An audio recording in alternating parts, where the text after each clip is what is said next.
ನಮ್ಮ ಇವತ್ತಿನ ರೆಸಿಪಿ ನೀವು ನೋಡ್ತಿದ್ದೀರಾ ಇನ್ಸ್ಟೆಂಟಾಗಿ ದೋಸೆ ಬ್ಯಾಟರ್ನ ತಯಾರಿಸ್ಕೊಂಡು ದೋಸೆ ಮಾಡೋದು. ಈ ದೋಸೆ ಅಂತೂ ತುಂಬಾ ಸಾಫ್ಟಾಗಿ ಸ್ಪಾಂಜಿಯಾಗಿ ಟೇಸ್ಟಿಯಾಗಿರುತ್ತೆ. ಕೇವಲ 10ರಿಂದ 15 ನಿಮಿಷದಲ್ಲಿ ಈ ಬ್ಯಾಟರ್ನ ರೆಡಿ ಮಾಡ್ಕೋಬೋದು. ತುಂಬಾ ಈಸಿ ಪ್ರೋಸೆಸ್. ಹೇಗೆ ಮಾಡೋದು ಅಂತ ಈ ವಿಡಿಯೋದಲ್ಲಿ ನೋಡೋಣ. ಎಲ್ಲರಿಗೂ ಸವಿತಾಸ್ ಹೋಮ್ ಕಿಚನ್ಗೆ ಸ್ವಾಗತ. ಇನ್ನೂ ಯಾರೆಲ್ಲ ಸಬ್ಸ್ಕ್ರೈಬ್ ಆಗಿಲ್ಲ ಪ್ಲೀಸ್ ಈಗಲೇ ಹೋಗಿ ಸಬ್ಸ್ಕ್ರೈಬ್ ಮಾಡಿ. ಈಗ ಮೊದಲಿಗೆ ಇಲ್ಲಿ ನಾನು ಸೂಜಿ ರವೆ ತಗೊಂಡಿದ್ದೀನಿ, ಸಣ್ಣ ರವೆ ಅಂತಾರಲ್ಲ ಅದು. ಇದಕ್ಕೆ ಮುಳುಗೋ ಅಷ್ಟು ನೀರನ್ನ ಹಾಕೊಳ್ಳೋಣ. 10 ನಿಮಿಷಗಳ ಕಾಲ ನೆಂದರೆ ಸಾಕಾಗುತ್ತೆ. ಪಕ್ಕಕ್ಕಿಡಿ. ನಂತರ ಇಲ್ಲಿ 1 ಹಿಡಿ ಆಗೋಷ್ಟು ಅವಲಕ್ಕಿನೂ ನೆನೆಸ್ಕೊಂಡಿದ್ದೀನಿ. ಚೆನ್ನಾಗಿ ತೊಳೆದು ನಂತರ ನೆನೆಸೋದಕ್ಕೆ ಬಿಡಿ. ನೋಡಿ, ರವೆ ಹಾಗೂ ಅವಲಕ್ಕಿ 10ರಿಂದ 15 ನಿಮಿಷ ಆಗಿದೆ. ಈಗ ಮಿಕ್ಸಿ ಜಾರ್ಗೆ ನೆಂದಿರೋ ಅಂಥ ರವೆ ಹಾಗೂ ಅವಲಕ್ಕಿನ ಹಾಕೊಳ್ಳೋಣ. ನಂತರ ಇಲ್ಲಿ 1/4 ಲೀಟ್ರ್ ಮೊಸರು ತೊಗೊಂಡಿದ್ದೀನಿ. 1/4 ಲೀಟ್ರ್ ಕಂಪ್ಲೀಟಾಗಿ ಮೊಸರನ್ನು ಹಾಕ್ತಾಯಿದ್ದೀನಿ. ನಾನು ರವೆ ಇಲ್ಲಿ ಒಂದು 400 ಗ್ರಾಮಷ್ಟು ತೊಗೊಂಡಿದ್ದೆ. ಇದನ್ನೆಲ್ಲ ಚೆನ್ನಾಗಿ ರುಬ್ಕೊಳ್ಳೋಣ, ಯಾವುದೇ ರೀತಿ ನೀರು ಹಾಕಬಾರ್ದು. ಈ ರುಬ್ಬಿರೋ ಅಂಥ ದೋಸೆ ಬ್ಯಾಟರ್ನ ಈಗ ಒಂದು ಪಾತ್ರೆಗೆ ಹಾಕ್ಕೊಳ್ತಾ ಇದ್ದೀನಿ. ಇದಕ್ಕೆ ರುಚಿಗೆ ತಕ್ಕಷ್ಟು ಉಪ್ಪನ್ನು ಹಾಕ್ಕೊಳ್ಳೋಣ. ನಂತರ 1/4 ಸ್ಪೂನ್ ಆಗೋಷ್ಟು ಬೇಕಿಂಗ್ ಸೋಡಾ, ನಂತರ 1/4 ಸ್ಪೂನ್ ಆಗೋಷ್ಟು ಸಕ್ಕರೆನ ಹಾಕ್ತಾ ಇದ್ದೀನಿ. ಇದೆಲ್ಲವನ್ನು ಚೆನ್ನಾಗಿ ಮಿಕ್ಸ್ ಮಾಡ್ಕೊಳ್ಳೋಣ.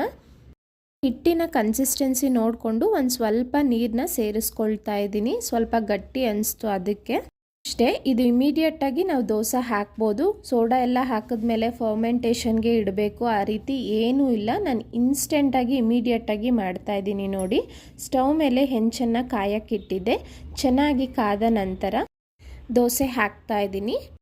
ನಾನಿಲ್ಲಿ ಸೆಟ್ ದೋಸೆ ಥರ ಚಿಕ್ಕದಾಗಿ ಹಾಕಿದ್ದೀನಿ. ಇದೇ ರೀತಿ ಹಾಕಬೇಕು ಅಂತ ಏನಿಲ್ಲ, ನೀವು ನಾರ್ಮಲ್ ದೋಸೆ ಥರನೂ ಹಾಕ್ಬೋದು. ನಾನು ನೆಕ್ಸ್ಟು ಇನ್ನೊಂದು ದೋಸೆಗೆ ತೋರಿಸ್ತೀನಿ. ನೋಡಿ, ನಮ್ಮ ಬ್ಯಾಟರ್ ಪರ್ಫೆಕ್ಟಾಗಿದೆ ಅಂದರೆ ಈ ರೀತಿ ಬಬಲ್ ಬರಬೇಕು. ಮೀಡಿಯಮ್ ಫ್ಲೇಮ್ನಲ್ಲೇ 1 ನಿಮಿಷಗಳ ಕಾಲ ಚೆನ್ನಾಗಿ ಒಂದು ಸೈಡ್ ರೋಸ್ಟ್ ಮಾಡ್ಕೊಳ್ಳೋಣ. ಮೇಲೇನೂ ಡ್ರೈ ಆದಮೇಲೆ ಇಲ್ಲಿ ನಾನು ಸ್ವಲ್ಪ ಬಟರ್ಗೆ ಸ್ವಲ್ಪ ಕೊತ್ತಂಬರಿ ಸೊಪ್ಪು ಹಾಗೂ ಕ್ಯಾರೆಟ್ ತುರಿನ ಮಿಕ್ಸ್ ಮಾಡಿ ಮೇಲೆ ಅಪ್ಲೈ ಮಾಡ್ಕೊಳ್ತಾ ಇದ್ದೀನಿ. ನೀವು ಇದ್ದರೆ ಈ ರೀತಿ ಮಾಡಿ, ಇಲ್ಲಾಂದರೆ ನಾರ್ಮಲ್ ಆಯಿಲ್ ಎಲ್ಲ ಹೇಗೆ ಹಾಕ್ತೀವೋ ದೋಸೆಗೆ ಆ ರೀತಿಯೇ ಅಪ್ಲೈ ಮಾಡ್ಕೋಬೋದು. ನಾನು ಇನ್ನೊಂದು ಸೈಡ್ ಟರ್ನ್ ಮಾಡಿದ್ದೀನಲ್ಲ, ಕೇವಲ ಒಂದು 30 ಸೆಕೆಂಡ್ ಇದ್ದರೆ ಸಾಕಾಗುತ್ತೆ. ನೀವು ಪ್ಲೇಟೆಲ್ಲ ಮುಚ್ಚಿಟ್ರೆ ಒಂದು ಸೈಡ್ ರೋಸ್ಟ್ ಮಾಡಿದ್ರೇ ಇದು ಪರ್ಫೆಕ್ಟಾಗಿ ದೋಸೆ ರೆಡಿ ಆಗಿರುತ್ತೆ. ಈಗ ತೆಗ್ದಿಟ್ಕೋತೀನಿ. ನೋಡಿ, ಮತ್ತೆ ಹೆಂಚು ಕಾಯ್ದ ಮೇಲೆ ನಾನು ನಾರ್ಮಲ್ ದೋಸೆ ಹಾಕ್ತಾ ಇದ್ದೀನಿ. ಅಷ್ಟು ಚಿಕ್ಕ ದೋಸೆ ಮಾಡೋಕ್ಕಾಗಲ್ಲ ಅಂದರೂ ನಾರ್ಮಲ್ ಸೈಜ್ ದೋಸೆನೇ ಮಾಡ್ಕೋಬೋದು. ಈ ರೀತಿ ಹಾಕಿದ್ರೂ ನಮಗೆ ಪರ್ಫೆಕ್ಟಾಗಿ ಚೆನ್ನಾಗಿ ಬರುತ್ತೆ. ನೋಡಿ, 30 ಸೆಕೆಂಡಿಂದ 1 ನಿಮಿಷ ಆದಮೇಲೆ ನಾನು ಸ್ವಲ್ಪ ಬಟರ್ನ ಅಪ್ಲೈ ಮಾಡ್ಕೊಳ್ತಾ ಇದ್ದೀನಿ ಮೇಲೆ. ಈಗ ಒಂದು ಸೈಡ್ ಕಂಪ್ಲೀಟಾಗಿ ರೋಸ್ಟ್ ಆಗಿದೆ. ಇನ್ನೊಂದು ಸೈಡು ತಿರುಗಿಸ್ಕೊಂಡು ಒಂದು 30 ಸೆಕೆಂಡ್ ಬೇಯಿಸ್ಕೊಳ್ಳೋಣ. ಈ ಇನ್ಸ್ಟೆಂಟ್ ಬ್ಯಾಟರಲ್ಲಿ ನಿಮಗೆ ಪರ್ಫೆಕ್ಟಾಗಿ ಯಾವುದೇ ಸೈಜಲ್ಲಿ ಬೇಕಾದರೂ ದೋಸೆ ಮಾಡ್ಕೊಳ್ಬೋದು. ತುಂಬಾ ಪರ್ಫೆಕ್ಟಾಗಿ ಚೆನ್ನಾಗಿ ಬಂದಿದೆ ಅಲ್ವಾ. ಈಗ ಕಂಪ್ಲೀಟಾಗಿ ರೋಸ್ಟ್ ಆದಮೇಲೆ ನಾನು ಎಲ್ಲ ದೋಸೆನೂ ಇದೇ ರೀತಿ ಮಾಡ್ಕೊಂಡಿದ್ದೀನಿ. ಇದಕ್ಕೆ ಬೇಕಾಗಿರೋಂಥ ಚಟ್ನಿ ಮಾಡೋಣ. ಈಗ ಒಂದು ಬಾಣಲೆಗೆ ಸ್ಟವ್ ಹಚ್ಚಿ ಇಲ್ಲಿ 4 ಸ್ಪೂನ್ ಆಗೋಷ್ಟು ಕಡಲೆಬೇಳೆನ ಹಾಕ್ಕೊಳ್ತಾ ಇದ್ದೀನಿ. ಇದು 1ರಿಂದ 2 ನಿಮಿಷ ಚೆನ್ನಾಗಿ ಹುರ್ಕೊಳ್ಳೋಣ, ಒಂದು ಸ್ವಲ್ಪ ಬಣ್ಣ ಚೇಂಜ್ ಆಗೋವರೆಗೂ. ನಂತರ ಪ್ಯಾನ್ಗೆ 1-2 ಸ್ಪೂನ್ ಎಣ್ಣೆ ಹಾಕಿ 1 ಟೊಮೆಟೊ, 1 ಈರುಳ್ಳಿ, 10 ಎಸಳು ಬೆಳ್ಳುಳ್ಳಿ, 4 ಹಸಿಮೆಣಸಿನಕಾಯಿನ ಒಂದು ಸ್ವಲ್ಪ ಡೀಪ್ ಫ್ರೈ ಮಾಡ್ಕೊಳ್ಳೋಣ. ಒಂದು ಸ್ವಲ್ಪ ಬ್ರೌನ್ ಆಗಬೇಕು ಎಲ್ಲ. ಈ ರೀತಿ ಆದಮೇಲೆ ಸ್ಟವ್ನ ಆಫ್ ಮಾಡಿ ಈಗ ಮಿಕ್ಸಿ ಜಾರ್ಗೆ ನಾನು ಹುರಿದಿಟ್ಕೊಂಡಿರೋಂಥ ಕಡಲೆಬೇಳೆನ ತೊಳೆದು ಸೇರಿಸ್ಕೊಂಡಿದ್ದೀನಿ. ನಂತರ ಒಂದು ಸ್ವಲ್ಪ ಕೊತ್ತಂಬರಿ ಸೊಪ್ಪು, 1/4 ಟೇಬಲ್ ಸ್ಪೂನ್ ಅಷ್ಟು ಜೀರಿಗೆ, ನಂತರ ನಾವು ಹುರಿದು ಏನು ಇಟ್ಕೊಂಡಿದ್ವಿ ಅವೆಲ್ಲವನ್ನು ಸೇರಿಸ್ಕೊಳ್ಳೋಣ. ರುಚಿಗೆ ತಕ್ಕಷ್ಟು ಉಪ್ಪನ್ನು ಹಾಕ್ಕೊಂಡು ಇದನ್ನು ಗ್ರೈಂಡ್ ಮಾಡಿಕೊಂಡ್ರೆ ನಮ್ಮ ಇವತ್ತಿನ ಚಟ್ನಿನೂ ತುಂಬಾ ಟೇಸ್ಟಿಯಾಗಿ ರೆಡಿ ಇದೆ.